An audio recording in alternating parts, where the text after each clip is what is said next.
آج جو شہباز شریف نے ابھی ایک یہ بڑی لمبی سی تقریر کی، جس میں سے میں ایک ہی چیز سمجھا ہوں کہ وہ یہ تیاری کروا رہا ہے قوم کو کہ کیونکہ آئی ایم ایف سے ہم نے اگریمنٹ کرنی ہے، اس لیے قوم تیار ہو جائے مزید اور مہنگائی کے لیے۔ مجھے اس کی باقی چیزیں جو بھی ہیں وہ تو ان کے اوپر بات کرنے کا کوئی فائدہ نہیں۔ اصل بات یہ ہے کہ آج شہباز شریف قوم کو کہہ رہا ہے کہ مزید اور مہنگائی کے لیے قوم تیار ہو جائے۔ میں سب سے پہلے سوال شہباز شریف سے پوچھتا ہوں کہ کیا آپ کو پتہ ہے یہ سوشل میڈیا کا زمانہ ہے؟ اب جب بھی جو بات کرتے ہیں تو اب ایک ایسا زمانہ آ گیا ہے کہ ایک دم وہ آپ کی پرانی تقریریں اور آپ کی جو بھی آپ نے پہلے لوگوں سے وعدے کیے ہوئے ہیں وہ سب ایک منٹ میں وہ نکال کے سامنے لے آتے ہیں۔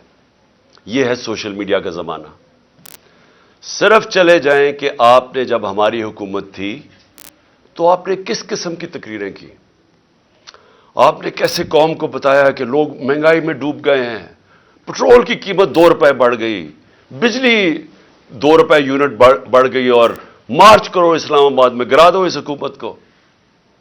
کیا آپ کو یاد ہے؟ اگر آپ کو یاد نہیں تو یہ سوشل میڈیا آپ کے سامنے لے آئیں گے آپ کی ساری تقریریں۔ حکومت گرائی، آپ اس سازش کا حصہ تھے۔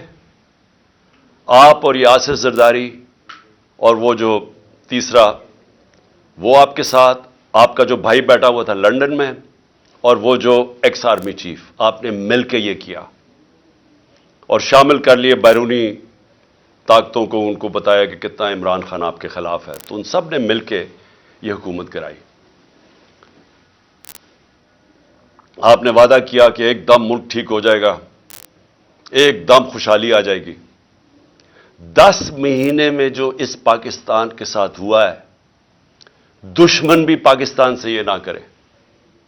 10 مہینے کے اندر پاکستان کی 50 سال کے اندر، پاکستان کی تاریخ میں 50 سال میں سب سے زیادہ مہنگائی ہوئی ہے۔ ہم جب گئے تھے، جب آپ نے پوری 3 لانگ مارچز ہوئی مہنگائی کے خلاف، آپ کی ساری پی ڈی ایم نے کی، تو تب 12 سے 12.5% مہنگائی تھی۔ آج 3 گنا مہنگائی اس سے زیادہ ہے۔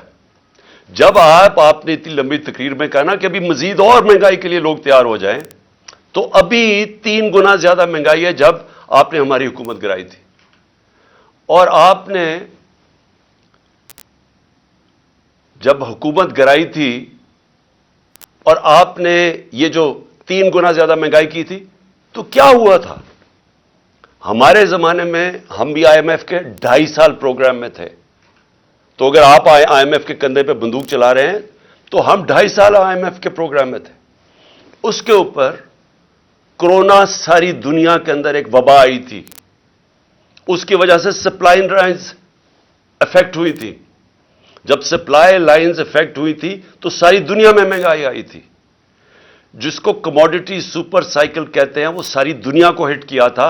انرجی کی قیمتیں، تیل کی قیمت خاص طور پہ اوپر چلی گئی تھی۔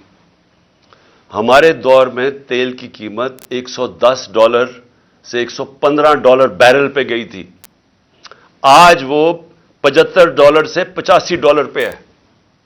تو جو اصل وجہ تھی مہنگائی کی وہ تو تیل تھا، تو اب تو تیل نیچے آ گیا ہے۔ آج جو گھی ہمارے زمانے میں تھا، وہ آج کل جو پام آئل جو باہر سے لے کے آتے ہیں، جو امپورٹ کرتے ہیں، وہ دگنا تھا آج کے مقابلے میں۔ آج گھی کتنا مہنگا کیوں ہے؟ آج ڈیزل اور پٹرول اتنا مہنگا کیوں ہے؟ 100 روپیہ زیادہ ہے ہمارے دور سے۔ اور کیا وجہ کہ روپیہ گر گیا؟ تقریباً $100 مہنگا ہوا ہے۔ میں صرف یہ پوچھنا چاہتا ہوں کہ ہوا کیا؟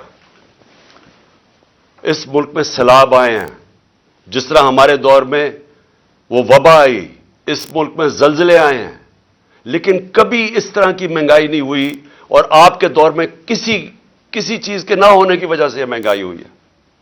تو آج یہ جو آپ نے جو آج بھی پاکستان کی تاریخ میں پھر سے